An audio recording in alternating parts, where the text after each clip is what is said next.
Qual é a capacidade, habilidade que um estudante de alta performance, que um concurseiro ali que quer realmente buscar aprovação, ele tem que desenvolver durante a sua preparação? A gente sempre gosta de fazer uma analogia do estudo com atividade física, né? E a gente sabe que, por exemplo, um corredor, para correr vários quilômetros, 15, 20, 30, 40 quilômetros, ele precisa desenvolver uma resistência cardiovascular. E qual seria essa analogia com os estudos? Que tipo de resistência que você deve desenvolver durante seus estudos? Provavelmente você estuda, se cansa, não consegue estudar por mais de 1 hora, 2 horas, 3 horas, enfim, cada um tem o seu limite atual, mas o que eu posso dizer é que você pode desenvolver estratégias técnicas objetivas e provadas que vão fazer com que você ganhe mais resistência e consiga estudar por muitas horas com o máximo de atenção. É sobre isso que eu vou falar agora, sobre essas estratégias, mas antes eu quero dizer para você que eu tenho um grupo de estudo absolutamente gratuito. Deixei um link aqui do WhatsApp para você entrar nesse grupo. Lá eu tenho vários materiais gratuitos, inclusive um material sobre esse assunto aqui, um e-book, um resumo dessa aula aqui. Então você pode entrar, vai lá na descrição do grupo que você vai encontrar lá os materiais, um drive com meus materiais gratuitos. Bom, muito bem. Então, claro, você precisa desenvolver essa habilidade de estudar por muitas horas. Se você quer realmente ser aprovado num concurso, por exemplo, como um concurso de delegado, você precisa desenvolver essa capacidade de estudar por 3, 4, 5 horas. E se você não fizer isso, você dificilmente vai se tornar competitivo. Muito bem. Lúcio, quais são essas estratégias? Eu vou desenvolver aqui em 3 passos, em 3 ideias, na verdade. Uma primeira ideia é um aspecto psicológico e as duas são aspectos práticos que você deve fazer todos os dias no seu estudo. O primeiro deles, então, é um aspecto psicológico. Pessoal, olha só, em relação aos estudos, existe uma coisa assim: existem matérias que eu gosto, existem matérias que eu não gosto, existem pontos da matéria que eu gosto mais, existem pontos das matérias, das disciplinas que eu não gosto tanto. Primeira coisa é que você tem que neutralizar esse sentimento. Tem que neutralizar mesmo esse sentimento. Você tem que desenvolver, ainda que artificialmente, o interesse por aquilo que você está estudando. Porque se você está estudando algo que você não queria sequer estar olhando, aquilo se torna uma tortura, né? Um martírio. Então, a primeira coisa, neutralize seus sentimentos. Se você não gosta de uma matéria, não verbalize isso, não pense isso. Pense que aquela disciplina é simplesmente um instrumento. E se você tiver dificuldades de aprender aquela disciplina por um determinado material, mude o material, mude a fonte. Às vezes você não consegue aprender por material escrito, você vai para videoaula, ou você não consegue por livro, vai para PDF, ou vai para uma aula presencial. Enfim, e sempre você vai ter a possibilidade de aprender aquilo de uma forma que seja mais tranquila para você. Agora, o que você não pode fazer é criar uma barreira psicológica em relação àquilo. Eu lembro que eu estava estudando, eu odiava estudar aquela lei 8.112, né, dos servidores públicos, achava muito chato. E aí uma vez um colega falou isso: eu simplesmente estudo, eu nem penso se é chato, se não é, tem que acertar questões na prova e eu vou lá. E aí você cria ali também uma motivação em relação à melhoria da pontuação em relação àquele assunto. Quando você for fazer um simulado, você for fazer questões, use isso como motivador. Mas não crie barreiras emocionais em relação àquilo que você está estudando, isso já vai te ajudar demais.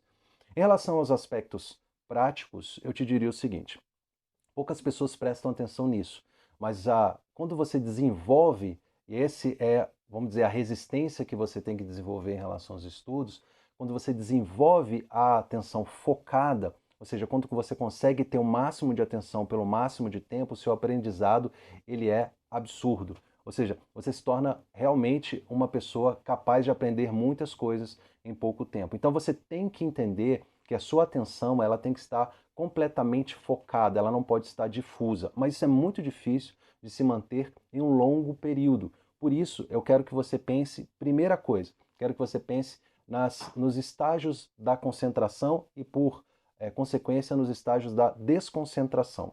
Então você tem que manter a concentração por um longo período, o período todo de estudo, senão você vai perder aquele tempo não vai ser útil no seu estudo. Então, o que eu digo para você? Primeiro estágio que você tem que observar. Quando você está começando ali, primeiros minutos, né, você pegou o material, abriu, começou ali a tatear, ver o que você vai estudar, tem aquela meta do dia, enfim, você abre ali e você vai começar a assistir a aula ou você vai começar a estudar. Isso a gente chama de pré-concentração.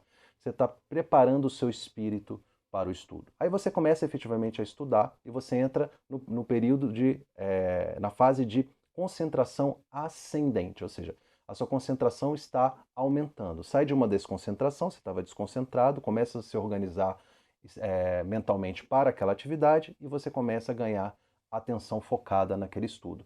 E aí ela vai crescendo, chega num platô. Então esse platô de concentração ele vai durar alguns minutos e depois você entra no estágio de desconcentração.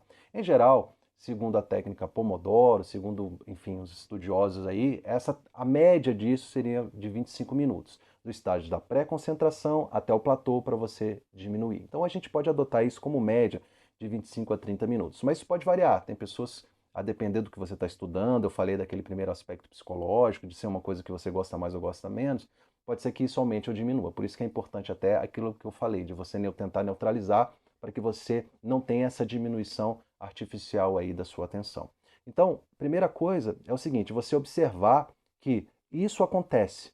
E aí um grande erro, aí vem a estratégia prática que é importante, um grande erro é que quando a gente entra no estágio de desconcentração, como é que a gente percebe que a gente está no estágio de desconcentração? A gente lê e descobre que estava pensando em uma outra coisa, num problema, na conta, enfim, alguma outra coisa, e aí você, opa, calma aí, perdi a atenção. E aí você gasta uma energia muito grande para voltar naquele ponto, você gasta uma energia muito grande para tentar retomar a atenção, para voltar para o platô ou para a concentração ascendente, e é como se você estivesse lutando, gastando muita energia para fazer isso. Então você logo se cansa. Então, qual é a sugestão que eu dou? Estabeleça um parâmetro, vamos colocar aí de 25 minutos a 30 minutos, como a média do platô. Em geral, isso é o que vai acontecer com a maioria das pessoas. Pode ser que para você seja mais ou menos, mas vamos colocar esse parâmetro aí.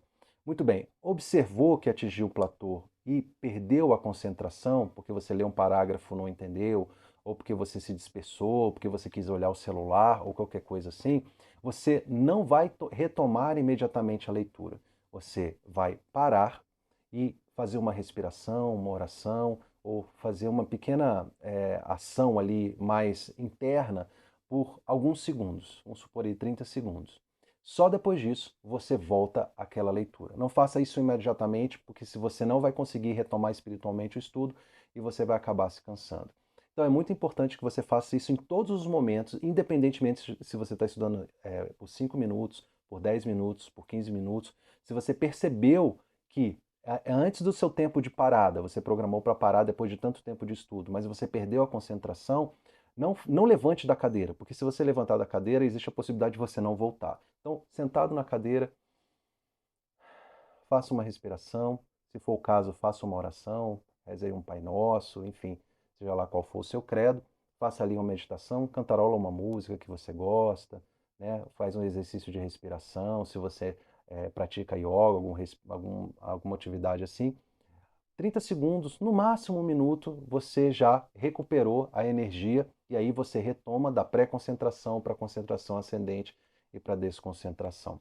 Então, a dica é, não brigue contra a desconcentração. Se você ficar brigando, lutando, ai, não estou me concentrando e tal, você vai sempre perder. Você vai perder energia e você vai limitar a sua capacidade de concentração e a sua própria energia.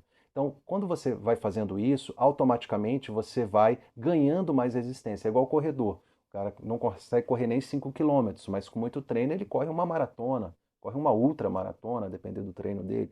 Então, é isso, você vai ganhando resistência. Você vai começar a perceber que, com o passar do tempo, dos dias, dos meses, das semanas de estudo, você vai ganhando mais resistência e esses episódios eles vão diminuindo, principalmente se você estiver alinhado psicologicamente com os seus estudos. Então a dica é essa: siga aqui tudo que eu disse, comente aqui o que você acha, faz sentido para você, você tem essa dificuldade de concentração, diga aqui para mim e também venha para o grupo de estudo que vai ser muito legal, muito importante para você, tá bom? É isso aí, não é sonho, é meta. Até a próxima. Tchau.